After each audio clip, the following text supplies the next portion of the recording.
მაინც მინდა მამა რომ მყავდეს. ყველაზე მეტად ეგ მინდა. პატარა რომ ვიყავი, მაშინაც ეგ მინდოდა. მამა ჩემის დღიურები და ჩემი დღეები. ასე ქვია სპექტაკლს, რომელიც სოფელ წითელმთაში კომლში გაიმართა. წარმოდგენის მთავარი თემა საბჭოთა რეპრესიები და წითელი ტერორი იყო. რეჟისორმა ელენე მაცხონაშვილმა სპექტაკლი ამბაკო ჭანუყვაცის ჩანაწერებისა და მისი შვილის მერი ჭანუყვაცის მოგონებების მიხედვით შექმნა. პერსონაჟების სპექტაკლში მსახიობმა ვახო ჩხარტიშვილმა და თავად ელენე მაცხონაშვილმა გააცოცა. პატარა ძმებს ეძინა. გამოვედით ეზოში და მთხოვეს წამიყვანა ისინი კიდევ ჩხრეკის ჩასატარებლად მეორე სახლში, სადაც ბაბუას ეძინა. მთხოვეს სტუმრებს, რომ არ შეეწუხებინათ მოხუცს. საბჭოთა კავშირის მიერ სამჯერ გადასახლებული ამბერგი ჭანუყვაძის ისტორიამ და მისი ოჯახის წევრების ემოციების ჩვენებამ კიდევ ერთხელ ცხადყო, რამ ხელა მასშტაბის მტკივნეულ ზეგავლენას ახდენდა უსამართლო სახელმწიფო ადამიანებზე.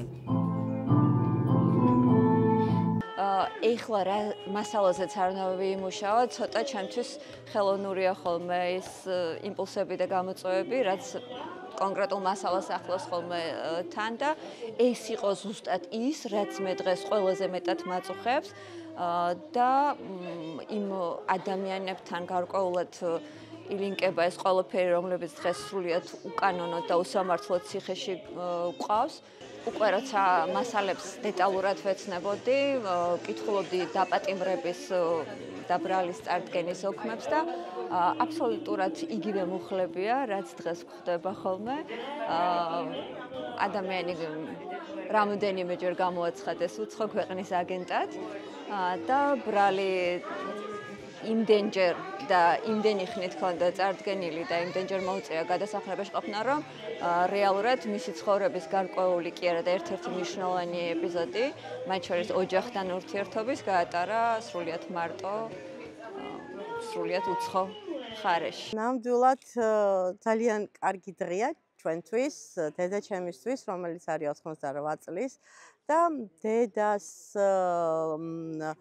ძალიან მინდოდა რომ ეს მომესწრო და გამეკეთებინა, იმიტომ რომ ეხა უყდავი არავინ არა ვართ მოგეხსენება და ეს არის დედას ბავშვობის ამბავი და მანამდე ასეც ქვია მამაჩემის დღიურები და ჩემი დღეები.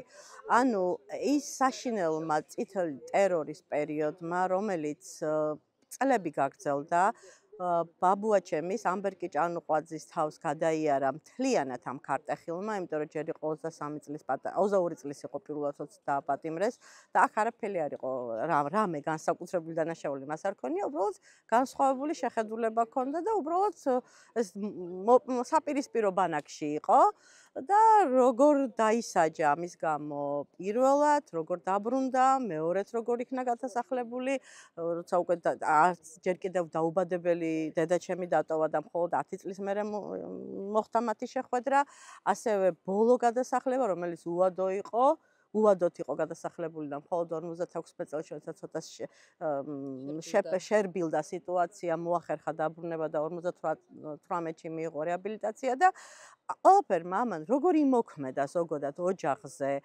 როგორი ტრამვები ჰქონდა დედაჩემს ბავშვობაში, მერე და როგორ არ გვინდა რომ ეს ყველაფერი განმეორდეს. ეს მეტი არაფერი არ არის. ეს არის ერთი უბრალო გურული კაცის ისტორია.